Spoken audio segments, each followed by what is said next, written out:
En commençant, le texte qui se trouve en Matthieu 4, à partir du verset 1. « Puis Jésus fut emmené par l'Esprit dans le désert pour être tenté par le diable. Après avoir jeûné 40 jours et 40 nuits, il eut faim.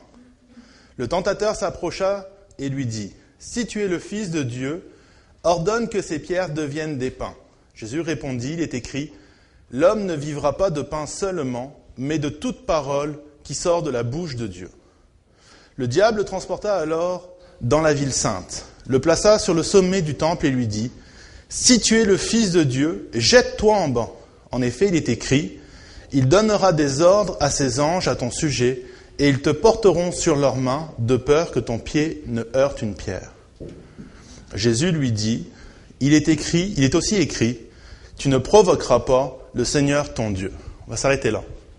La semaine dernière, on avait vu premièrement, ce texte se situe au début du ministère de Jésus. Jésus vient de se faire baptiser et tout de suite après, l'Esprit de Dieu le pousse à aller dans le désert. C'est Dieu qui l'amène là, pour y être tenté.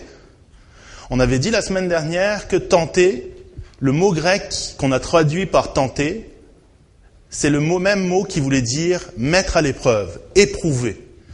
Dieu a amené Jésus dans le désert pour qu'il soit éprouvé. Là, Jésus se prépare. Il prie et il jeûne pendant 40 jours et 40 nuits. Et c'est très long. Et forcément, à un moment donné, jeûner, ça veut dire se priver de nourriture. Au bout de 40 jours et 40 nuits, il a dû avoir faim. Et là, le diable arrive et la première chose qu'il fait, c'est venir l'asticoter sur son besoin naturel qui est la faim. Asticoter, je pense que c'est un terme français. Est-ce que vous me suivez ? Si vous me voyez utiliser des termes français, là, c'est normal, c'est parce que je suis retourné un mois en France, là, j'ai comme été contaminé. Donc c'est possible que j'en dise. Si vous comprenez pas, là, levez la main, faites une face un peu bizarre, là, je comprendrai que vous me suivez plus, ok ? Donc, le diable vient le titiller, il vient un peu l'agresser. Il vient comme lui dire, « Hey, je pense que tu as faim, là. Je pense que ça serait pas déraisonnable que tu prennes ces rochers et que tu en fasses des pains, parce que tu es capable de le faire. » Et on avait associé cette faim à nos besoins à nous. C'est vrai que dans nos sociétés au jour d'aujourd'hui, nos besoins physiques sont peut-être moins durs à combler. Je veux dire, si on a faim, on a tous des dépanneurs en bas de chez nous, des supermarchés, des fast-food.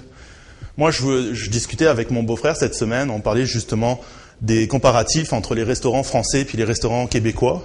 Puis je lui disais, mais c'est parce qu'au Québec, il y a une gamme de chaînes de fast-food, c'est juste hallucinant. Chez nous, c'est des hamburgers. Ça se limite pas mal à ça.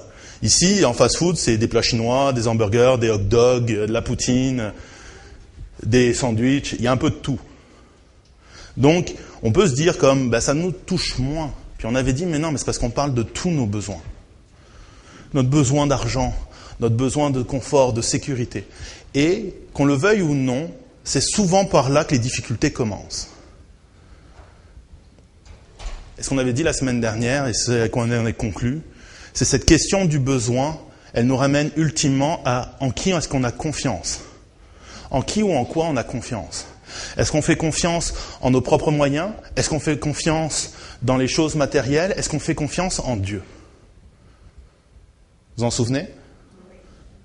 Si vous n'étiez pas là, vous avez eu droit à un petit résumé. Aujourd'hui, on va voir ce que je pourrais appeler le deuxième round. Parce que Jésus a répondu, « L'homme ne vivra pas de pain seulement, mais de toute parole qui vient de Dieu. » Et il a affirmé sa conviction. Là, le diable, il dit, « Ok, c'est un terrain, c'est pas la peine que j'assiste. Je vais essayer un autre terrain. » Et cet autre terrain que nous allons voir, si tu peux aller à la diapo suivante, c'est le terrain que j'appelle de l'identité. Tout le monde sait ce que c'est l'identité ? L'identité, c'est qui je suis. C'est pas seulement mon nom de famille, ma date de naissance, c'est qui je suis comme personne. Ce que je fais, quelles sont mes valeurs, qu'est-ce qui me définit, qu'est-ce que j'aime faire, qu'est-ce que je n'aime pas faire, tout ce qui, d'une certaine façon, se ramène à nous-mêmes. Pourquoi je dis que le deuxième terrain sur lequel Satan va essayer de titiller Jésus, c'est celui de l'identité, c'est simplement parce qu'il va faire. Si tu peux aller à la diapo suivante. L'auteur nous dit que Satan a pris Jésus, il l'a amené dans la ville sainte. La ville sainte, c'est Jérusalem. Il l'a placé tout en haut sur le temple. Et là, il lui dit ceci, il lui dit « Si tu es le Fils de Dieu, jette-toi en bas.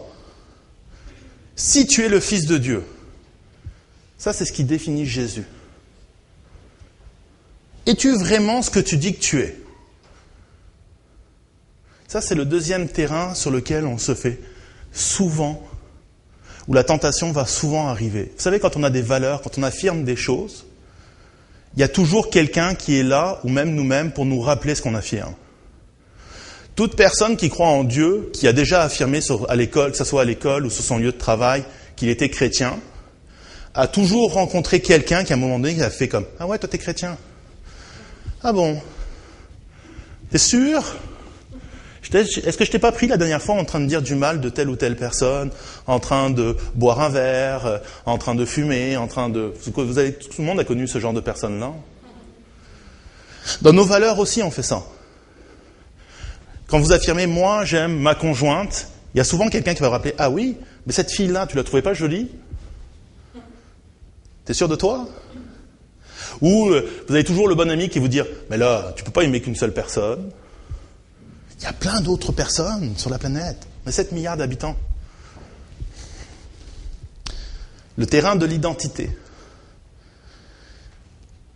Satan va dire, si tu es le Fils de Dieu, jette-toi en bas. En effet, il est écrit, il donnera des ordres à ses anges à ton sujet, et ils te porteront sur leurs mains, de peur que ton pied heurte une pierre.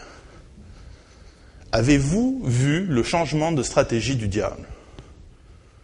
Là, Jésus lui a répondu, la première fois, Jésus lui a dit, il est écrit. Le diable, il fait correct. Là, il lui lance une nouvelle attaque en lui disant, jette-toi en bas parce qu'il est écrit. Moi aussi, je peux citer la parole de Dieu. Et ce passage que cite Satan, je vous laisserai aller le lire chez vous, c'est un passage qui se trouve au psaume 91, ce sont les versets 11 et les versets 12. Satan est allé chercher dans les psaumes un verset, 2 versets, et il les a cités textuellement à Jésus. Qu'est-ce qu'il fait en faisant ça ?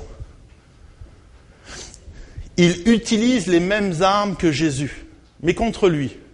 Ah oui, tu veux y aller avec la parole de Dieu ? Parfait. Je peux faire exactement la même chose que toi. Et ça arrive souvent, que nos propres armes sont utilisées contre nous-mêmes. La plupart des Français se targuent d'être des gens très logiques et très philosophiques. Ils se targuent, je n'ai pas dit qu'ils l'étaient, là. Suivez-moi bien. Et très souvent, on dit que les Français sont très cartésiens. Je pense donc je suis, non ? C'est comme un raisonnement. Il n'y a rien de pire qu'avoir une discussion politique avec un Français, c'est horrible. Ça ne s'arrête jamais. Okay. Il veut toujours essayer de prouver son point. Je le sais, je suis français. D'ailleurs, je ne parle jamais politique avec ma conjointe. Elle est italienne. J'ai peur des représailles.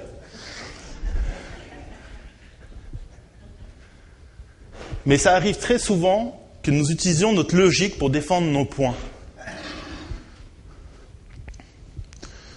Et ça arrive très souvent que ces propres arguments que nous émettons se retournent contre nous. Exemple. Je pense personnellement qu'avoir un code de la route, c'est une bonne affaire et qu'il faut le respecter. Je pense aussi que je dois arriver à l'heure le dimanche matin. C'est très logique. Donc, quand je suis en retard, vu qu'on m'a dit que ça ne flashait pas en dessous de 120, ça m'arrive de rouler à 110. C'est très logique. Ça me permet d'arriver plus vite. Oui, mais ça contredit ma première logique qui est qu'il y a un code de la route puis il ne sert pas à rien. Non. Est-ce que vous me suivez ? Ça, c'est un exemple qui nous parle tous, parce qu'on le fait tous. On a l'impression que si on roule plus vite, on va gagner du temps. Et pour nous, c'est très logique. Ben, c'est vrai, si tu roules plus vite, tu arrives plus vite au point A. Oui, mais tu arrives plus vite sur un accident aussi. S'il y a un code de la route, c'est pas pour rien. Le gars qui a créé le code de la route, il s'est pas juste dit « Ah tiens, je vais embêter tous les gens qui ont une voiture en way ». Non. Il faut penser à ça. Ces mêmes arguments que nous utilisons pour justifier nos valeurs peuvent être retournés contre nous. Un autre exemple que nous faisons souvent, surtout nous les chrétiens. Nous les chrétiens, nous affirmons que nous sommes chrétiens et que la Bible est la vérité. Est-ce que vous êtes d'accord avec moi ? Que tout ce que la Bible dit, c'est important. Est-ce que vous êtes d'accord avec moi ? Et nous n'hésitons pas à oublier parfois ces fameux passages qui disent « Aime ton prochain comme toi-même », que Dieu a tant aimé le monde, afin que quiconque, qu'il faut aimer les autres. Pourtant, c'est dans la Bible. On va dire, ok, je suis chrétien, je veux apprendre à aimer les autres, moi j'aime tout le monde. Et très rapidement, qu'est-ce que nous faisons aussi ? Dès que quelqu'un arrive de façon différente, nous sortons des petits versets de droite à gauche pour le juger. Oh, mais dans Exode, il est écrit qu'il ne faut pas faire de traces sur ta peau, donc tu sais, les gens qui ont des tatouages, oh là là, quelle horreur. Oh, Pierre a écrit à un moment donné, et là je vais me faire haïr par toutes les féministes, que les bijoux, les beaux vêtements, c'était pas ça la vraie beauté d'une femme. Et on en abuse. Mais quand on fait ça, on est en train de remettre en question le deuxième commandement le plus important que Jésus a cité. Le premier étant « Aime ton Dieu et honore-le ». Le deuxième étant « Aime ton prochain comme toi-même ». Quand je te juge, je ne t'aime pas. Des fois, on va dire « C'est parce que je t'aime que je te juge ». Hey. Excuse-moi, aime-moi moins, ou de plus loin, ou va aimer quelqu'un d'autre.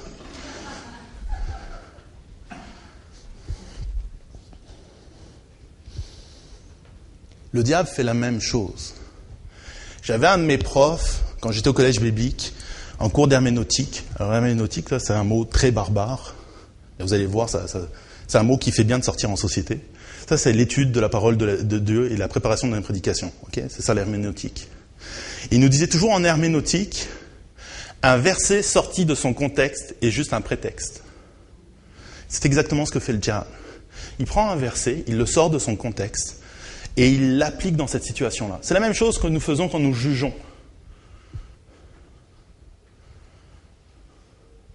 On sort un verset de son contexte pour en avoir un argument. Mais c'est parce que le verset est écrit dans un contexte bien particulier. Il voulait dire quelque chose dans ce contexte-là. Et si nous le sortons du contexte, il ne veut plus rien dire. C'est comme si vous preniez une phrase de votre propre discours puis que vous la recitiez comme ça. Vous allez voir, ça n'a plus aucun sens. Parce que cette phrase a été sortie de son contexte.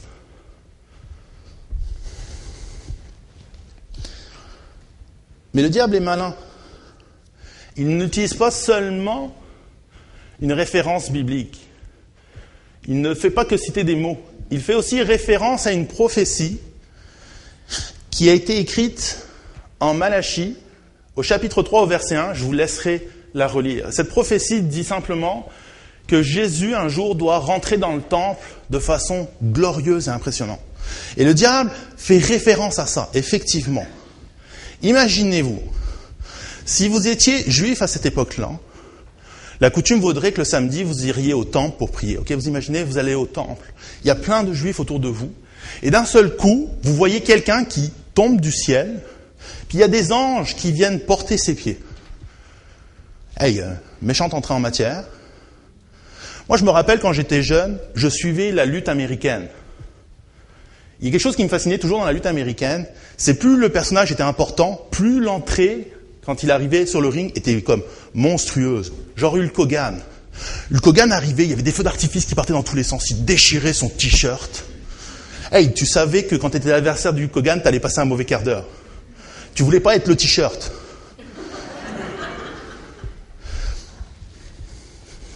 Et c'est ça que le diable propose à Jésus. T'es là. C'est toi le Fils de Dieu. C'est toi ce Messie que ce peuple attend. Et à l'époque, je vous l'ai dit la semaine dernière, les Juifs attendaient un Messie, un maître de guerre, un fin stratège, qui arrive, qui fait des miracles, qui remporte des victoires. Quelle entrée en matière que celle que le diable propose à Jésus. Moi, je me suis souvent posé la question, pourquoi Jésus a choisi la porte en arrière pour venir dans ce monde-là? Pourquoi? Pourquoi pas la grande porte? Pourquoi la petite porte? Ce que le diable propose à Jésus, c'est un raccourci. Pourquoi je dis que c'est un raccourci? Parce que Dieu avait un plan bien défini. Ce plan-là passait par la petite porte. Et vous allez voir, à la fin du message, on va dire pourquoi c'était important que ce plan-là passe par la petite porte. Et le diable, lui, il propose une façon plus rapide d'arriver à son point. Nous, on aime ça, les raccourcis. Tu sais, quand tu dois te rendre au point A, au point B, mais qu'il y a un moyen plus vite d'y arriver, on veut tous le moyen plus vite d'y arriver. C'est dans notre nature. Mais parfois, le chemin le plus long est le seul chemin dont on a vraiment besoin. Quand j'ai repris mes études, je savais que ça allait être dur. Mais je voulais à tout prix avoir un bac en psychologie. Ça faisait partie de moi. Ça faisait partie de mon identité, de qui j'étais. Je voulais ce bac pour moi, avant tout. J'aurais pu prendre une voie, un raccourci. Quelque chose qui n'est pas reconnu par le gouvernement, qui se serait fait en 1 an et demi. Oui, mais c'est pas ça que je voulais. Moi, ce que je voulais, c'était un bac. Puis un bac, ça prend 3 ans. Puis il n'y a pas de raccourci pour ça. Tu peux essayer de le faire en 2 ans et demi. J'ai une de mes amies qui a fait un bac en psychosociaux en 2 ans et demi. Mais tu le payes après. Parce qu'il faut que tu prennes plus de cours que les autres. Moi, en plus, j'avais ma famille avec ça. Donc ça ne m'a pas pris 3 ans, ça m'a pris 4 ans pour le finir.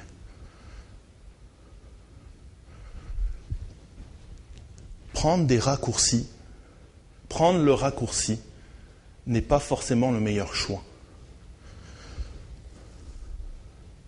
Surtout quand ce raccourci-là nous éloigne du plan que Dieu a pour nous.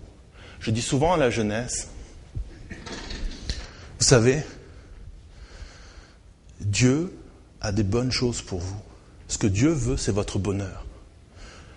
Et le plan que Dieu a pour vous est un plan bien meilleur que celui que vous pensez avoir. Vendredi soir, à la jeunesse, on a eu la chance d'avoir Chloé qui est venue apporter un message. Et elle comparait un peu l'œuvre de Dieu à une maquette Lego. Une maquette Lego, là, moi j'en construis avec mon fils. Il faut que tu ouvres le petit cahier, puis tu ouvres à la page 1, puis tu commences à mettre tes petites pièces les unes sur les autres. Si tu essayes de prendre un raccourci, ça ressemble à n'importe quel homme qui essaye de monter un meuble Ikea sans regarder le plan. Et qui entend sa conjointe à la fin dire « Chérie, t'es sûr que l'étagère, elle devait être bancale comme ça? Pourquoi il te reste 3 pièces? Tu comprends rien. »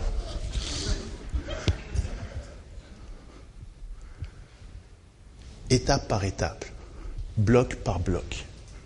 Le plan de Dieu, parfois il est long. Parfois on voudrait qu'il soit plus vite. Et c'est ce que le diable propose. Et parfois, c'est nous-mêmes qui nous proposons ça. Parfois on se dit que, ben là, tu sais, ok Dieu, t'as ça pour moi là. Ok, laisse-moi m'en occuper. Moi je vais te gérer ça. Tu vas voir. Toi, ton plan, il est en 3 ans. Moi, je te le fais en 1 an et demi. Vous savez ce qui se passe la plupart du temps? Au bout de 6 mois, c'est mis de côté et abandonné. Ça ressemble à cette étagère Ikea qui te branle en permanence. Puis qu'on ne sait pas quoi faire avec.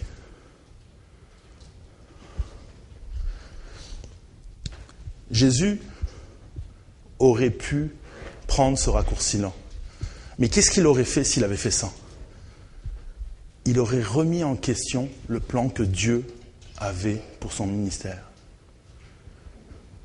Quand on prend un raccourci, on a parfois l'impression qu'on va gagner du temps, mais on ne se rend pas forcément compte. D'une certaine façon, on remet en question la personne qui a fait le plan. Je vous donne un exemple. Si vous êtes malade, vous allez voir votre médecin. Votre médecin va vous prescrire des médicaments, généralement. Et parfois, il va vous prescrire du repos. Oh, t'as telle maladie, ok, bon, bah, voici tel médicament, puis pendant 1 semaine, tu restes chez toi. Et là, toi tu te dis comme, Une semaine chez moi à rien faire, là, non. Il me semble que je vais essayer des alternatives pour, genre, je vais rester chez moi 2 jours, puis après je vais retourner direct au travail. Qu'est-ce que tu viens de faire?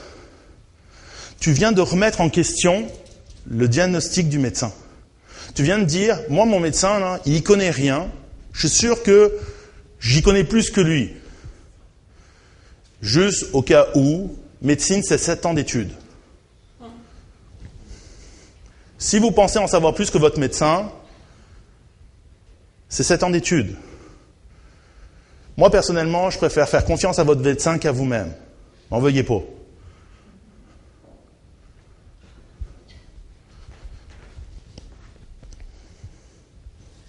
Remettre en question le plan de Dieu. Voici la réponse que Jésus va faire. Je peux aller à la diapo suivante. Jésus lui dit, « Il est aussi écrit, tu ne provoqueras pas le Seigneur ton Dieu. » Avez-vous remarqué, Jésus ne s'est pas mis à douter, il n'a pas vacillé. Il n'a pas fait comme, « Waouh, il cite la parole de Dieu. » Non. Il continue de la même façon. Jésus est un boxeur qui utilise toujours la même stratégie. C'est souvent les plus grands boxeurs qui boxent de cette façon-là. Mohamed Ali, qui était un des plus grands boxeurs, utilisait toujours la même stratégie. Et il y allait toujours de la même façon. Tu cites la parole de Dieu ?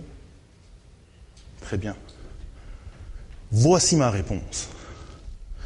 Et là, il faut comprendre qu'est-ce qu'il veut dire. Moi, là, je me suis posé la question, pourquoi Jésus lui répond, tu ne provoqueras pas ton Dieu?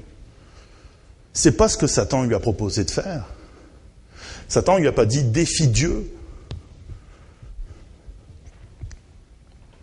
Si on veut comprendre cette réponse, il faut qu'on fasse la même chose, le même exercice que la semaine dernière. La semaine dernière, on a dit, Jésus a dit, il est écrit. Où est-ce qu'il l'a lu? Dans l'Ancien Testament? Très bien, allons voir cette référence. Et cette référence, nous la trouvons en Deutéronome 6, au verset 16. L'auteur écrit, c'est l'Éternel qui parle à son peuple. « Vous ne provoquerez pas l'Éternel, votre Dieu, comme vous l'avez fait à Massa. » Là, vous vous dites, ok, il est gentil, non? On est allé voir la référence, mais qu'est-ce qui s'est passé à Massa? C'est quoi l'histoire de Massa? L'histoire de Massa, avant que tu ailles à la diapo, attends un petit peu. L'histoire de Massa, on la trouve en Exode, au chapitre 17. Je ne sais pas si vous vous en souvenez, mais la semaine dernière, le texte que nous avions lu, il était en Exode au chapitre 16. On est juste un chapitre plus loin. La semaine dernière, on avait vu ce peuple qui était sorti d'Égypte, qui avait vu des miracles de Dieu, qui avait vu la mer s'ouvrir. Il était passé à travers les eaux. Il arrive de l'autre côté. Et alors qu'il est de l'autre côté, qu'est-ce qu'il y a? Du désert. Et rien du tout. Et là, le peuple se met en mode panique et se retourne contre Moïse. Et en se retournant contre Moïse, qui était leur leader, il se retourne contre l'Éternel en disant « L'Éternel nous a amenés ici pour qu'on meure de faim. » Et qu'est-ce que Dieu avait fait? Malgré que son peuple s'était retourné contre lui, il leur avait donné de la viande et du pain. Vous en souvenez? Qu'est-ce qui s'est-il passé à Massa?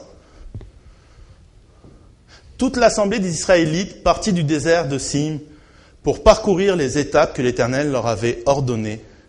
Et ils campèrent à Réphidim. Là, le peuple ne trouva pas d'eau à boire. Alors le peuple chercha querelle à Moïse. Ça vous rappelle rien? Ok. Ils dirent, donne-nous de l'eau à boire. Moïse leur répondit, pourquoi me cherchez-vous querelle? Pourquoi provoquez-vous l'Éternel? Le peuple était là, pressé par la soif, et murmurait contre Moïse. Il disait, pourquoi nous as-tu fait quitter l'Égypte si c'est pour nous faire mourir de soif, moi, mes enfants et mes troupeaux? Attendez, mes troupeaux. La semaine dernière, on avait vu le peuple, excusez-moi le terme québécois, qui chialait parce qu'ils n'avaient pas à manger. Puis là, on découvre qu'ils ont des troupeaux. Attends, des troupeaux, des chèvres, des vaches, peut-être des chameaux.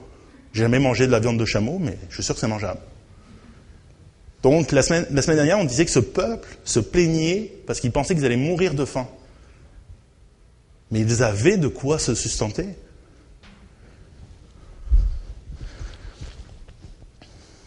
Moïse cria à l'Éternel en disant « Que puis-je faire pour ce peuple ? Et encore un peu, ils vont me lancer des pierres. Arrêtons-nous là. » Le peuple de Dieu,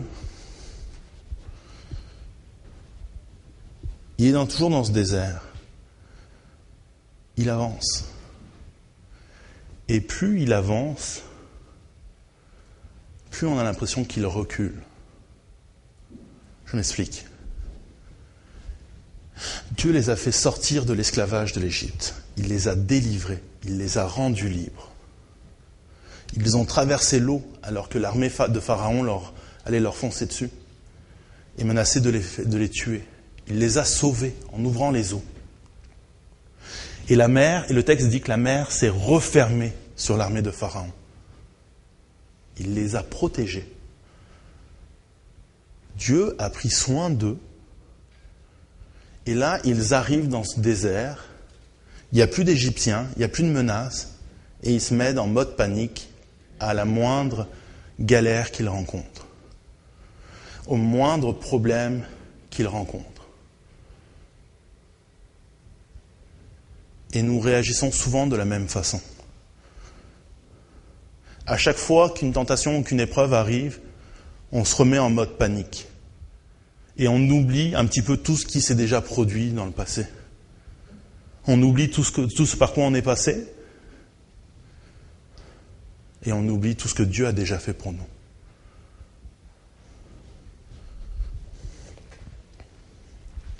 L'Éternel dit à Moïse, « Passe devant le peuple et prends avec toi les anciens d'Israël. Prends aussi dans ta main ton bâton, celui avec lequel tu as frappé le fleuve, et marche. Je me tiendrai devant toi sur le rocher d'Horeb. Tu frapperas le rocher et il en sortira de l'eau, et le peuple boira. » Moïse agit ainsi sous les yeux des anciens d'Israël. Il appela cet endroit Massa et Mériba, parce que les Israélites lui avaient cherché querelle et avaient provoqué l'Éternel en disant « L'Éternel est-il au milieu de nous ?» Je ne sais pas vous, mais moi, cette dernière phrase, ça me choque. C'est facile de dire peut-être un dimanche matin ce que je vais dire. Ça va peut-être être autre chose d'être avec le peuple à ce moment-là. Mais moi, il me semble que cette fameuse question, l'Éternel est-il au milieu de nous, elle sonne bizarre. Ils ont vu les 10 plaies d'Égypte. Ils ont vu Dieu les libérer. Ils ont vu la mer s'ouvrir. À date, ça ne s'est jamais reproduit. Ils sont arrivés dans le désert. Là, ils ont vu des cailles arriver en troupeau et remplir tout le camp et se laisser capturer. Et le matin, il y avait cette manne avec laquelle ils pouvaient faire du pain. Et ça, à tous les matins. Malgré ces miracles-là, ils arrivent à se dire, est-ce que Dieu est parmi nous ? Hey, qu'est-ce qu'il te faut de plus ?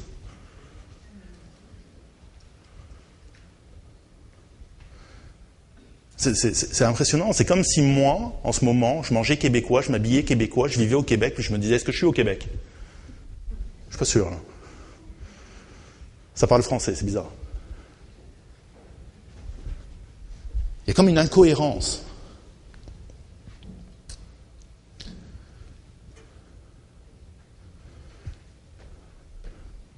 Si tu peux aller à la diapo suivante, s'il te plaît.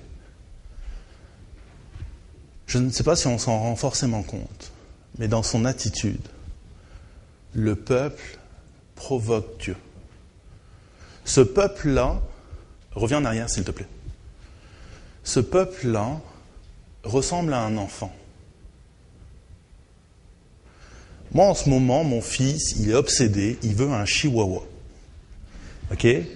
Malheureusement, il s'est confronté à un mur. Parce qu'un chihuahua, moi je trouve ça trop petit. J'aurais peur de l'écraser en permanence. En plus, je pense que j'aurais l'air ridicule à promener un chihuahua dans la rue.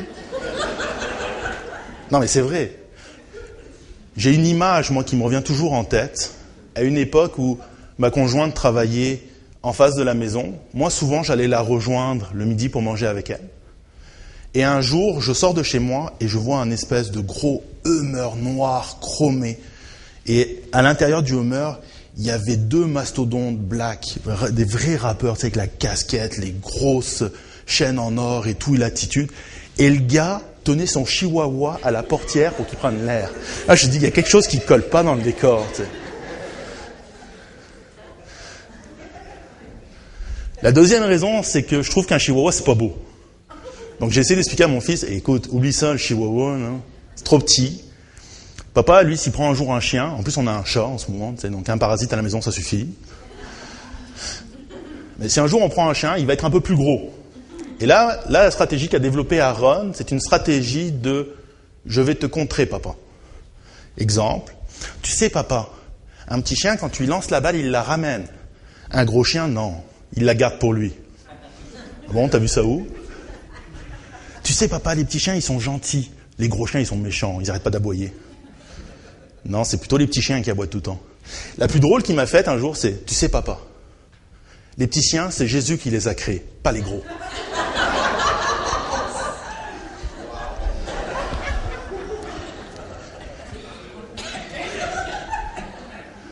À date, il s'est arrêté là. Je ne dirais pas que sa mère l'encourage dans ces démarches-là. Ça, c'est une autre histoire. Mais il y a des enfants qui, eux, vont plus loin. Et Aaron pourrait faire la même chose. Tu sais, papa, est-ce que tu m'aimes? Et si tu m'aimes, pourquoi tu ne m'achètes pas un chihuahua? C'est ce que le peuple de Dieu fait. Dieu, est-ce que tu m'aimes? Si tu m'aimes, si tu es parmi nous, pourquoi tu nous laisses mourir de soif?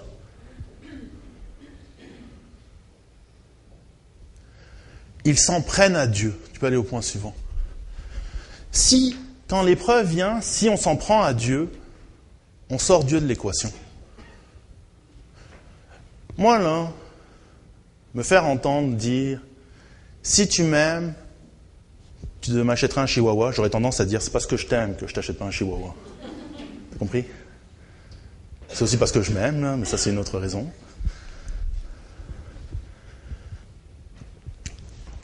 Quand on s'en prend à Dieu, on le sort de l'équation. C'est de ta faute, c'est à cause de toi.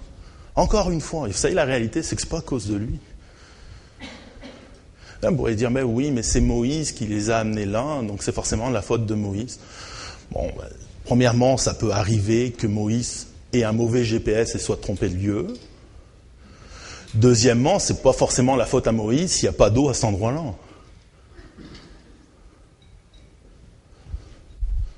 S'en prendre à Dieu, c'est sortir Dieu de l'équation. Quand l'épreuve vient, si on remet en question Dieu, c'est ce que fait le peuple. Hey Dieu, toi là, est-ce que tu es aussi grand que tu le dis? Est-ce que tu m'aimes autant que tu le dis? Est-ce que je suis vraiment ton enfant? Si j'étais ton enfant, tu ferais ce que moi je veux. Ça s'appelle un caprice.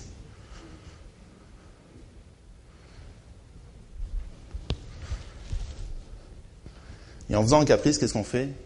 Quand l'épreuve vient, si on veut soumettre Dieu à notre volonté, eh bien on sort Dieu de l'équation. C'est ma volonté à moi. Un professeur m'a dit un jour, le rôle d'un parent est de parfois de dire non à son enfant, pas pour son mal, mais pour son bien. Parce qu'un enfant ne sait pas toujours ce qui est bon ou pas bon pour lui. Ben vous savez quoi? Le rôle de Dieu, c'est le même. C'est de parfois nous dire non. Parce que nous ne savons pas toujours ce qui est bon pour nous. Parfois, on aurait l'impression que « si j'avais une super grosse télé, je serais plus heureux. » Non, tu vas juste avoir une plus grosse télé. Puis, ok, la plupart des gars, on dit souvent quelle est la différence entre un enfant et un homme? Le prix des jouets. Et tous les gars font la même chose. Ils achètent la dernière télé Pendant une semaine, ils sont juste super contents. Au bout d'une semaine, ils la regardent même plus. Ils sont partis sur autre chose. « Hey, t'as-tu vu la nouvelle tablette? Waouh !» Les enfants font la même chose avec leurs jouets. C'est pas parce qu'on a plus de 18 ans qu'on sait toujours ce qui est bon pour nous. Je vais la répéter, parce que là, je pensais avoir une réaction. C'est pas parce qu'on a 18 ans, plus de 18 ans, qu'on sait toujours ce qui est bon pour nous. C'est pas parce qu'on a plus de 30 ans qu'on sait ce qui est toujours bon pour nous. C'est pas parce qu'on a plus de 40 ans, là il y a de moins en moins de gens qui font « ouais, c'est vrai ».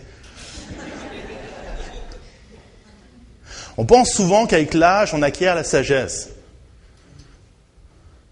Moi, j'ai un beau-père qui esquive sa femme pour aller acheter des nouvelles motos. Pourquoi est-ce qu'il fait ça? Parce qu'il a peur que sa femme lui dise non. Il a 51 ans. On fait la même chose. On rentre chez nous. « Oh chérie, j'ai acheté la nouvelle tablette. T'as encore acheté quelque chose? » Ah mais elle est en promotion. Ouais, mais t'as encore acheté quelque chose.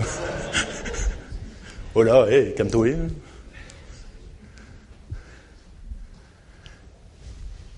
Pourtant, on en est persuadé. Et on voudrait que Dieu se soumette à notre volonté. Et on ne se rend même pas compte qu'on fait une erreur. Parce que je vous l'ai dit au début. Ce que Dieu veut, c'est que vous soyez heureux. Dieu a de grands projets pour vous. Dieu a des projets pour vous que vous n'imaginez même pas.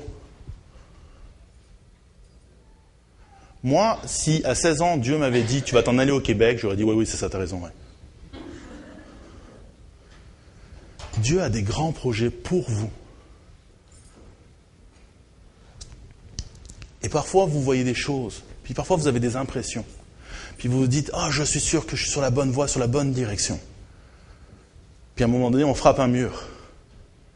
Puis qu'est-ce qu'on fait? On s'en prend encore à Dieu. Et qu'est-ce qu'il fait Dieu? Je t'avais dit de ne pas aller par là. Tu y es allé, c'est ta responsabilité. Comme un parent.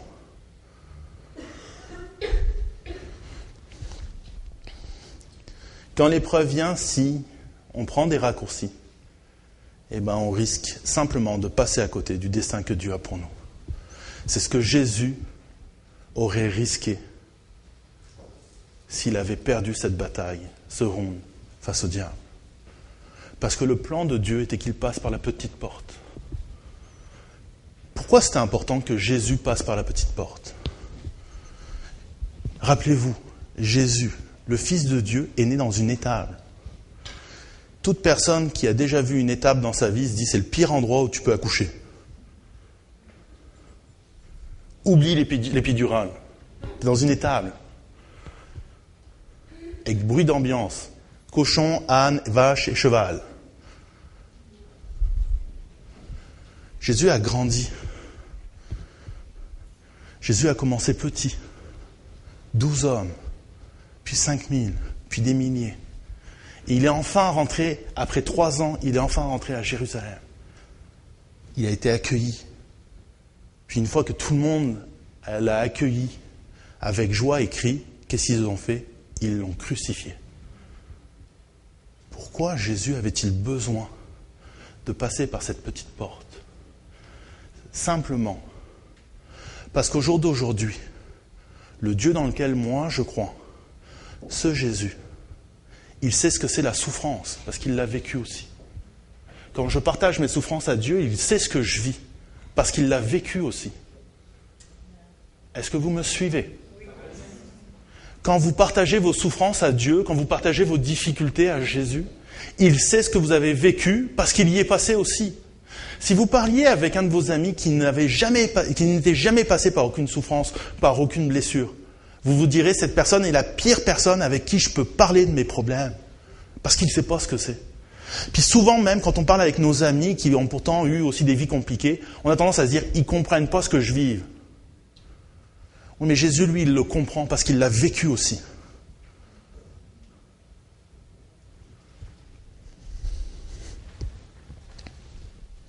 C'est pour ça que c'était important que Jésus passe par la petite porte. Jésus n'a pas triché. Jésus n'a pas pris de raccourci. Parce que Dieu a tant aimé le monde, afin que quiconque croit en lui ne périsse point, mais ait la vie éternelle. Voici le plan de Dieu. Il a offert son Fils, afin que quiconque, toute personne dans ce lieu, toute personne à l'extérieur de ce lieu, 7 milliards d'individus, puissent croire en lui et ait la vie éternelle. Voici comment un Dieu glorieux est rentré dans le temple. Est-ce que vous me suivez?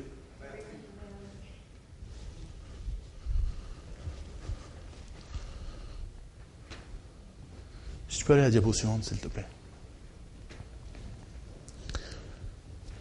Quelqu'un me partageait la semaine dernière, alors que je finissais le message, une personne venait me voir et me disait, tu sais, c'est très vrai tout ce que tu disais ce matin, mais moi, là, le peuple juif, c'est trop loin pour moi.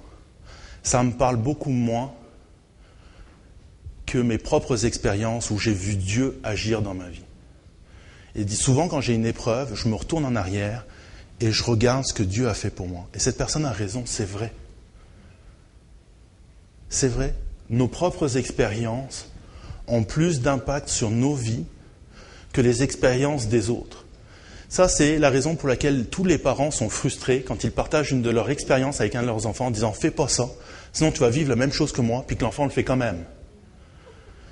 C'est parce que malheureusement, nos propres expériences ont plus d'impact sur notre vie que les expériences des autres. Mais ça ne veut pas forcément dire que les expériences des autres n'ont rien à nous enseigner. Et toutes ces erreurs qu'ont fait ce peuple, à travers l'Ancien Testament, toutes les bonnes choses qui leur est arrivées nous apprennent des choses extraordinaires. Elles nous enseignent aussi bien que ce que Dieu a fait dans notre propre vie nous enseigne. Est-ce que vous me suivez? Et c'est pour ça que Jésus aurait pu répondre par de simples phrases, mais il a choisi de citer la parole de Dieu. Jésus lui dit, il est aussi écrit, tu ne provoqueras pas le Seigneur ton Dieu. Qu'est-ce que Jésus fait en disant ça? Premièrement, il fait, la parole de Dieu pour moi, elle est importante. Je garde les yeux fixés sur Dieu. Quelles que soient vos valeurs, quelles que soient vos croyances, quand l'épreuve vient, si vous les quittez des yeux, il y a forte chance que vous passez à côté. Quand on vous met à l'épreuve, si vous ne gardez pas les yeux fixés, vous allez passer à côté. Si quand l'épreuve arrive, on n'a pas les regards fixés sur Dieu, on risque de passer à côté de Dieu. Et simplement, ce qu'on va faire, c'est que pendant un temps, on va patauger dans notre petite pataugeoire, à essayer de nous en démêler, à ne pas y arriver, jusqu'à un moment donné où on ne sera plus capable. Puis là, on se rappellera notre identité. « Hey, mais moi, j'ai ça comme valeur, j'ai ça comme croyance, moi, je suis chrétien. Qu'est-ce que je fais dans cette pataugeoire? Cette pataugeoire, elle n'est pas faite pour moi. »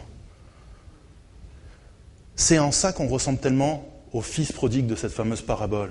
Vous savez, cet enfant qui a demandé son héritage à son père, puis qui s'enfuit. Puis à un moment donné, il dépense tout, puis il lui reste plus rien. Tout ce qu'il a, là, c'est de manger des cochons qu'il garde. On est comme lui parfois quand les problèmes arrivent. On est comme ce fils prodigue dans cette porcherie. On patauge dans notre boue. Jusqu'au moment où on finit par faire « Hey, mais à l'époque où j'étais chez mon père, je me souviens que même le plus petit des serviteurs avait de quoi manger. » On fait la même chose avec Dieu.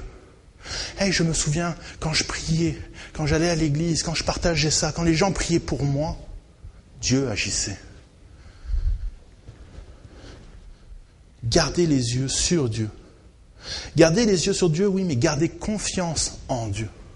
Ça aussi, c'est important. On l'a déjà dit la semaine dernière, je l'ai remis cette semaine, parce que c'est un point central. C'est bien de regarder Dieu, mais si on ne lui fait pas confiance, qu'est-ce qu'on fait? On ne fait pas plus que ce peuple dans ce désert qui nous en prenons à lui? Le peuple dans le désert, face à cette tentation-là, vous savez ce qui s'est passé? Ils ont perdu. Vous allez me dire, mais là, Dieu leur a donné à boire? Oui. Mais ça, c'est parce que On a un Dieu qu'on dit souvent, c'est le Dieu de la deuxième chance. Mais la réalité, c'est que c'est aussi le Dieu souvent de la troisième, puis de la quatrième. Puis qu'il a une patience incroyable. Malgré toutes les erreurs qu'on peut faire, il continue à avoir patience, puis à croire en nous. J'avais un de mes amis qui disait, si Dieu a demandé à Moïse de frapper le rocher, et il l'a frappé, il ne l'a pas simplement touché, effleuré, soufflé dessus, il l'a frappé avec le bâton. C'était une façon de montrer à son peuple combien il était en colère, après lui.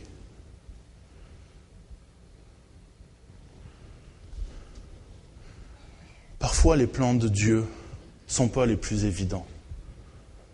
Parfois, les chemins les plus longs ne sont pas les plus rapides.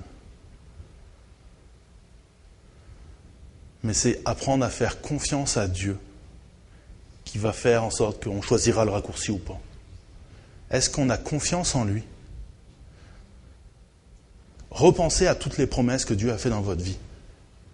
Sur toutes ces promesses-là, comparez les promesses qui sont accomplies et celles qui ne se sont pas accomplies. Maintenant, regardez dans lesquelles vous avez fait confiance en Dieu. Moi, je suis sûr qu'il y en a plus des accomplis où vous avez fait confiance en Dieu. Puis je pense souvent, quand on ne fait pas confiance à Dieu, on ne voit pas la promesse. On passe à côté.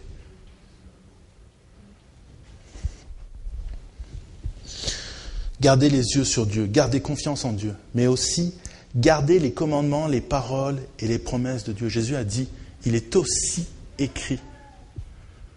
Le diable connaît peut-être la parole de Dieu, mais Jésus la connaît encore mieux que lui. Parce que lui, il ne prend pas un verset, il ne le sort pas de son contexte. Au contraire, il l'applique dans son contexte. Voici ce qui s'est passé à Massa quand le peuple n'a pas voulu suivre ce que Dieu avait pour lui, n'a pas voulu suivre le plan que Dieu avait pour lui. Voici ce que ça a donné. Je ne ferai pas la même chose.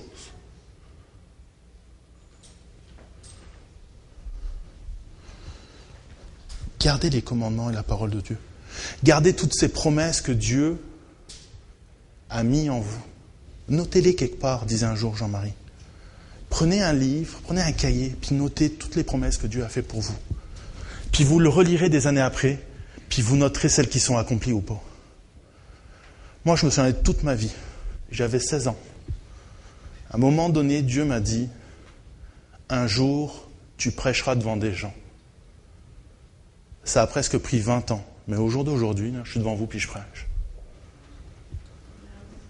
Pourtant, à partir de 18 ans, j'ai arrêté d'aller à l'église. J'étais en rébellion. Pas contre Dieu, contre moi.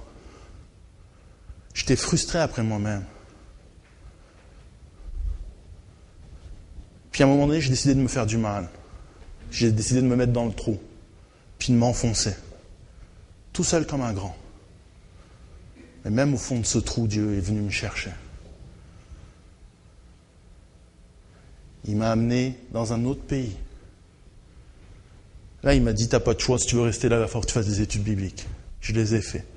Puis quand j'ai commencé à les faire, je l'ai dit déjà plusieurs fois ici, c'était juste pour des papiers. Mais là, Dieu est venu me chercher encore.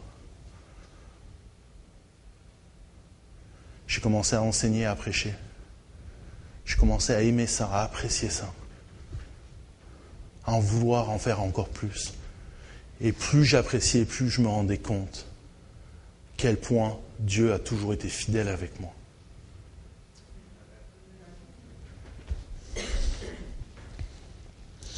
Le quatrième point, c'est le plus dur. C'est obéir. Ça, là, on n'aime pas ça. On n'aimait pas ça quand on était enfant. On aimait encore moins ça quand on était ado. Mais au jour d'aujourd'hui, on n'aime pas ça non plus. Il n'y en a pas beaucoup qui aiment avoir des patrons en dessous d'eux qui leur disent quoi faire. Souvent, on aime bien s'ostiner avec notre patron pour montrer qu'on a plus de savoir que lui. Hey, c'est lui le boss. Même si sa façon de faire n'est pas la logique, c'est lui qui paye ton salaire. Il a peut-être le droit d'avoir ce qu'il veut, là. On n'aime pas ça, obéir. Quand Dieu nous dit quelque chose, c'est facile avec Dieu de l'ignorer. Ah non, moi je veux pas. On a juste à faire comme, je m'occupe pas de Dieu, je prie pas, je lis pas ma parole de Dieu, je mets ça à côté. Pourquoi ? Il n'est pas là. Alors, en fait, on croit qu'il n'est pas là. Et un jour, il y a un homme, Dieu lui a demandé de faire quelque chose, il a fait « Oh, non, non, non, non, moi je le ferai pas. Puis pour te prouver que je vais le faire pas, je vais m'enfuir. » Et des fois, Dieu nous rattrape. Lui, il s'est retrouvé dans un poisson. Il s'appelait Jonas. Le directeur de mon collège biblique disait souvent, quand Jonas était dans le poisson, il ne faisait qu'une seule prière. « Dieu, je t'en supplie, par la bouche. » Parce qu'il n'y a que 2 sorties possibles.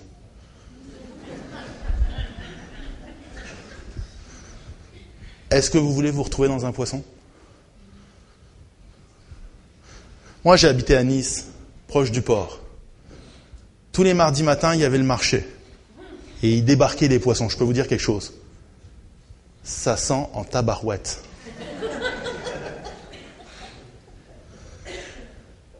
Les jours de marché, tu sais comme, marché aujourd'hui. Pourtant, Nice, c'est une grande ville en France. C'est la 5e plus grande ville de France.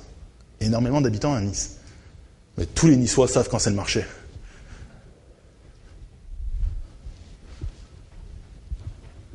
Est-ce que vous voulez vraiment désobéir à Dieu ? Êtes-vous prêt à en prendre le risque ? Moi, j'ai désobéi à Dieu. Ma punition, c'est de me retrouver dans un pays où il neige 6 mois par an. Mais c'est aussi ma plus grande bénédiction.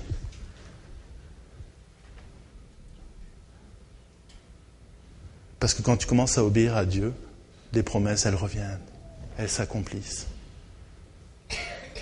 Puis je n'échangerai pas ma place avec la place que j'avais avant.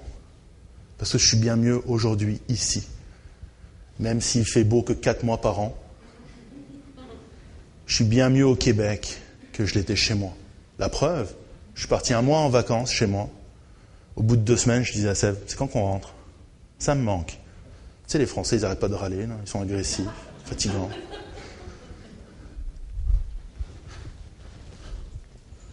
Bobby, si tu peux venir, s'il te plaît.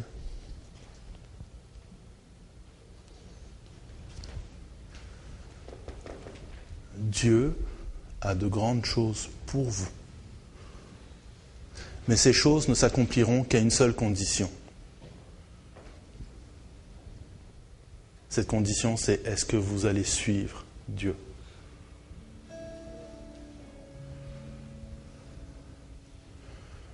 Est-ce que vous allez continuer à marcher avec lui ?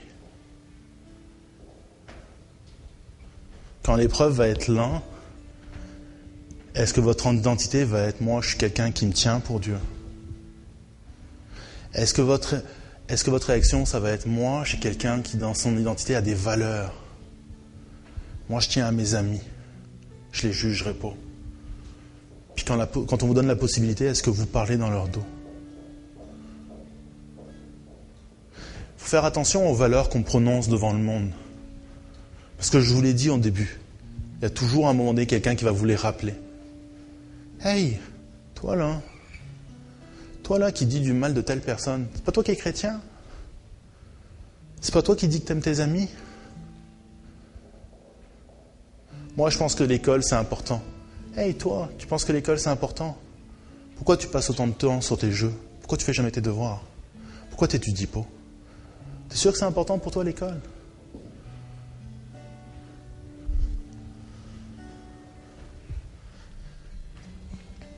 Et Dieu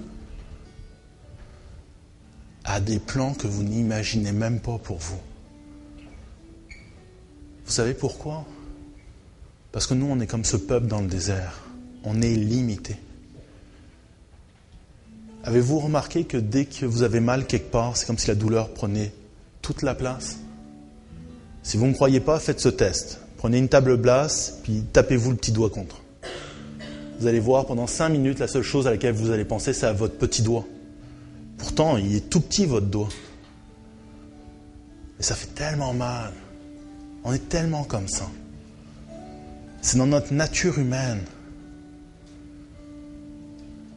Mais Dieu, lui, il est illimité. Il n'est pas épuisable. Il n'a pas besoin de pile énergiseur. Il est infini. Dieu est le même hier et aujourd'hui. Quand Jésus a cité ce passage de Deutéronome 6 du verset 16. Il est écrit, tu ne provoqueras pas l'Éternel ton Dieu. Dans ce même passage, dans ce discours que Dieu a envers son peuple, quelques versets plus haut, il va leur dire ceci. L'Éternel ton Dieu va te faire entrer dans le pays qu'il a juré à tes ancêtres, à Abraham, Isaac et Jacob, de te donner.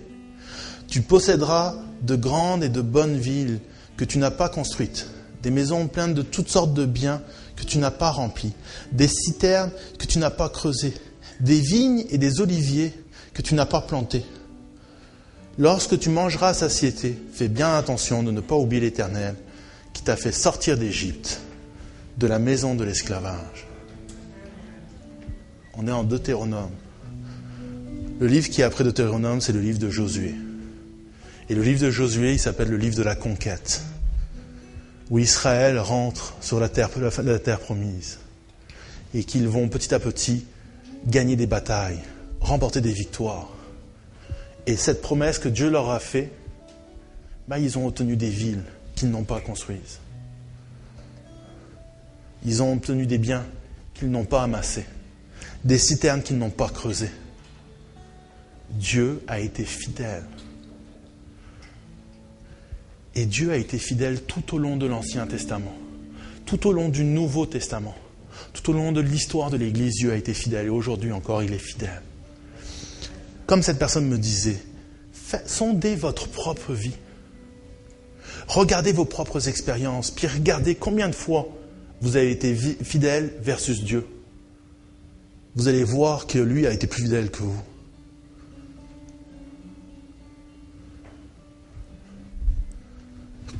Vous savez, les raccourcis, on ne se rend pas toujours compte à quel point c'est dangereux. Si un jour vous voulez vous construire une maison, ça prend des fondations. Si vous prenez le raccourci de ne pas faire de fondation, je ne viendrai pas manger chez vous. C'est dangereux. Oui, mais je veux arriver plus vite. Puis c'est pas forcément une mauvaise chose. C'est pas forcément une mauvaise chose que Jésus se montre dans toute sa gloire, si ça l'est. C'est juste qu'on ne le réalise pas sur l'instant. Parce qu'au jour d'aujourd'hui, le médecin qui s'occupe de notre vie, il sait ce que c'est la souffrance parce que lui-même a souffert. Et Jésus est resté fidèle. Cette tentation-là, le diable l'a retenté beaucoup plus tard. Alors que Jésus était dans le jardin de Gethsémane. Luc va nous dire que le diable était venu encore le titiller. Et Jésus va faire cette prière. Si tu peux éloigner de moi cette coupe, mais tout de suite après, mais qu'il ne soit pas fait selon ma volonté, mais ta volonté. Cette coupe, c'était cette croix. Ces heures de souffrance avant la mort. Mais le plan de Dieu était que Jésus, par Jésus, on ait la vie éternelle. Puis pour ça, il fallait que Jésus, il ait la victoire sur la mort. Puis pour avoir la victoire sur la mort, il fallait qu'il meure. Pour être ressuscité du tombeau, il fallait qu'il rentre dans le tombeau. Avez-vous déjà réalisé ça ? C'est la raison pour laquelle souvent bien des chrétiens, avant de mourir, n'ont pas peur de la mort. Parce qu'ils ont confiance dans ce Jésus. Ça peut paraître fou. Oh oui, mais discuter avec quelqu'un qui croit en Jésus, alors qu'il approche de la mort, et qu'il a cette confiance. Moi, je sais où je m'en vais. Pour moi, ça veut juste dire la souffrance, elle s'arrête. Je m'en vais avec Jésus. Il y avait un prédicateur qui s'appelait Smith Wigglesworth qui racontait qu'à un moment donné, sa femme est morte. Puis il a prié pour qu'elle revienne à la vie. Et elle est revenue à la vie. Vous savez ce qu'elle a fait ? Elle l'a engueulé en lui disant « Mais pourquoi tu m'as fait revenir ? Moi j'étais bien, j'étais avec Jésus. » Parfois on veut faire notre volonté à nous. Ce que nous on veut. Mais les plans de Dieu sont encore plus exceptionnels que ce que nous, on imaginerait.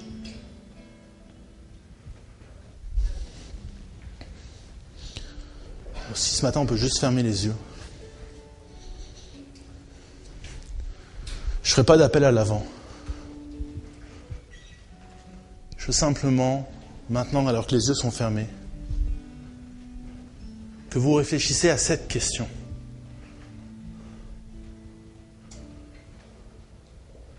Vos plans ou les plans de Dieu? Est-ce que vous voulez vos plans ou les plans de Dieu dans votre vie? Et faites attention à votre réponse. Parce que si vous choisissez les plans de Dieu, ça veut dire qu'il va falloir apprendre à lui obéir.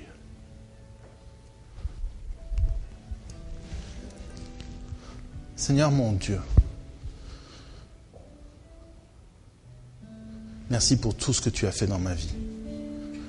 Merci pour ces plans et ces promesses qui se sont réalisées. Seigneur, tu connais la vie de chacune des personnes qui est assise dans cette salle.